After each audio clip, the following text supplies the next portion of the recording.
So, as most of you now probably, I'm assuming, know at this point, we had the Lilith White controversy, and we had the 1776 article, vulture, explosion, extravaganza, Twitter, backlash, mess, PR, nightmare, disaster, filled couple of days.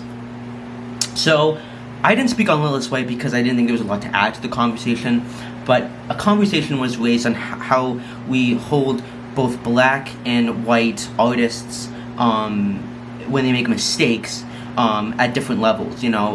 People were saying Patti LuPone yells at somebody, she's celebrated. When Lilith White does it, she's condemned, and kind of this racial double standard, which definitely does exist, and I definitely do think some people did do that with Lilith. However, what I will say is I think that the backlash was warranted at the time, before we got a lot of more context in what the story was about, because this woman was yelled at, was deaf, and had to use a closed captioning device. So people got upset because Lilith White was yelling at a disabled person. And there was a difference between that and Patti LuPone yelling at somebody who wasn't following the theater protocols at that time, this past year, which I think everyone can get behind and would feel no sympathy for that person. Whereas with this person, people had a lot more sympathy and empathy, so I do not think race factored into people getting mad for that reason. However, I think people saying Lily shouldn't be in the show and all this stuff, that is the double standard, and I definitely do think that that has existed in that conversation, especially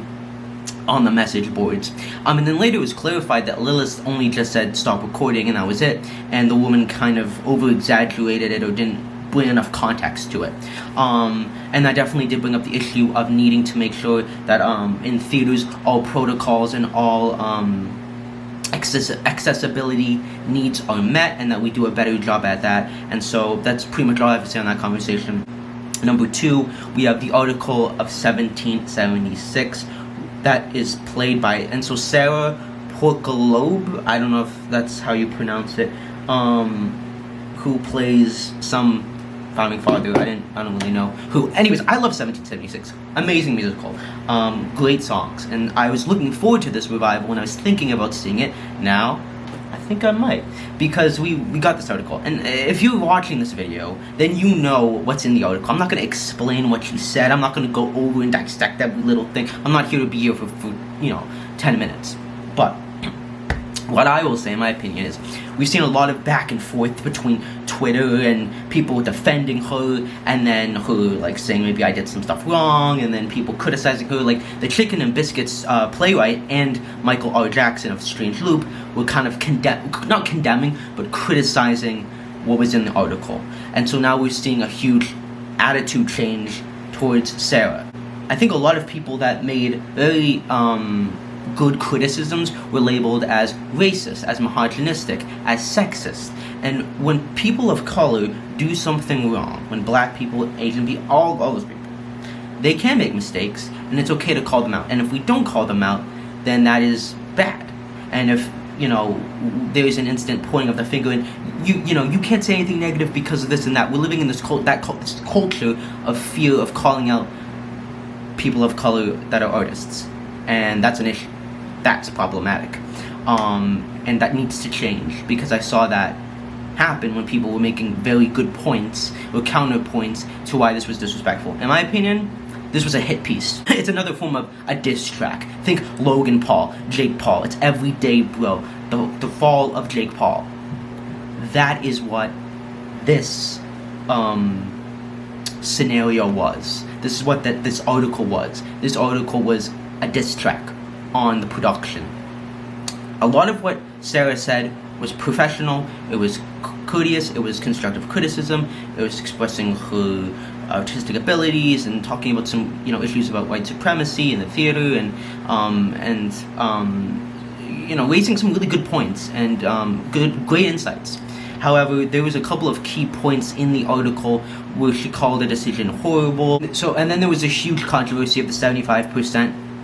And her saying that, I'm only giving 190% for molasses to rum, and I'm giving 75% for the rest of the show. And she said that this is basically because she needs to, use all that other percentage for her life. There was a much better way to phrase that. I think a lot of this stuff need more specificness and more context, and a representative really should have overlooked this article, because I don't think Sara meant harm, but what she said implied and made people assume a lot of negative things, and we still don't know if that might actually be true, because it kind of sounds like you're literally saying I'm half doing something, I'm giving half of my effort, as opposed to saying, as an actor we are required to do a lot, and I'm going to give my all, but I'm going to save some energy for myself, to keep myself emotionally and physically healthy. That is a much better, polite response. This article was just rude. She said some stuff that was just plain, downright disrespectful and rude. That's just it. That is just literally what it is.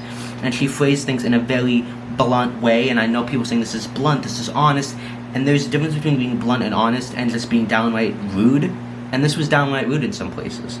But I think Sara's main point is she's doing this as a career move, as a stepping stone. And I kind of feel like it's a bit disrespectful, especially in the era that we're in with so many actors not having jobs and wanting that position so bad, that she is kind of saying, I take for granted this opportunity and I'm doing this to build connections, to get myself seen and recognized within a much more commercial space, which is totally acceptable, totally fine. Who's saying, I don't feel artistically fulfilled, but I'm doing this for a paycheck and I love the cast and the crew, but everything else not really.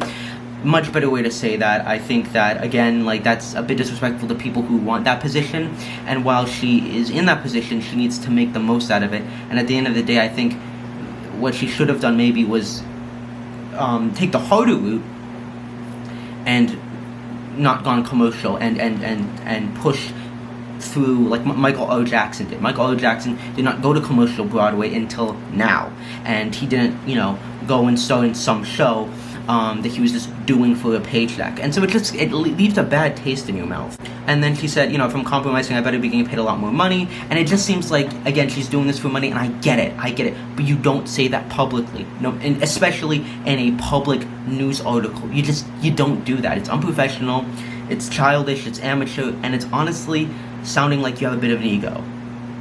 That's what it kind of sounds like. And so ultimately, I think that these comments were a bit too abrasive, and they were basically saying I'm half doing a show, and I'm doing it for the money, which actors can do, and that's totally fine. But if you're doing this because you're compromising to get the resources and to get the connections, that's totally fine. But you need to be very clear on, I'm just here to get the connections, or I'm here and my objective is to get these connections, is to get these resources, but within that job I'm going to make the most out of it and put the most into it and be grateful that I'm in this position. And that's, I think, what she meant to say, or she probably was trying to say, but she said in a very kind of fronted way. And yeah, I just find it a bit disrespectful, because it basically reads as you're not grateful for your job. And I know she said she is grateful for her job and all of that stuff, but that's just how it read, and we don't know fully what she meant by that, or even if she's telling the truth about that. She could be lying about that for all we know. And so, again, I think that some of these statements just came off very poorly and kind of just show that she's doing this for her own personal gain, rather than caring about the show or the message or the importance of it, which is a whole other conversation that Michael O. Jackson raised up, and there's this Instagram post and you can read about his critiques on the show itself, which I think I find very, very good. And I think Michael O. Jackson summarized it best with him saying, "My takeaway is that culture is in decline and many artists are reacting to a culture in decline. One of those ways is to look at art as a weapon to be used to get one's way or assert ideological supremacy. And not only in theater. I find that troublesome, to say the least. But I've been witnessing this tendency since even before the pandemic started. I'm not optimistic this trend can be reversed, but if it can, I think it starts with at least noticing it and acknowledging that it's real." And so, essentially, what I can understand from what he's saying is, they're focusing this production, Diane Plus, has a history of being problematic with gender and with kind of only doing it for the awards, for the check mark. And essentially, I think he's saying is that, this show and this interview and this person in particular is a problem, is a little microcosm of a larger problem that is kind of using something like 1776 as a way to push certain ideological agendas that aren't true to the story, or that are shying away from what the story really is, or kind of focusing so much on the importance and the bravery that, wow, this POC gender cast is so great, and really applauding that when they should be focusing on the show and not making it about that. I'm not sure if that's what he meant by that, but that's what I took away from it. Yeah, I'm still not really sure what he meant by it. I mean, it sounded good. I'm trying to still think about it and seeing like what I think. And so let me know in the comments what you think he's trying to say, because I'm not sure. But yeah, I wouldn't be surprised if she gets fired or just quits. She's totally justifiable in getting fired or getting quit. And her saying that if that happens, that will prove her point is just so wrong. So anyways, that's the video. Like, sub, and comment. And I'll see you soon tomorrow for Broadway Ghosts. Peace.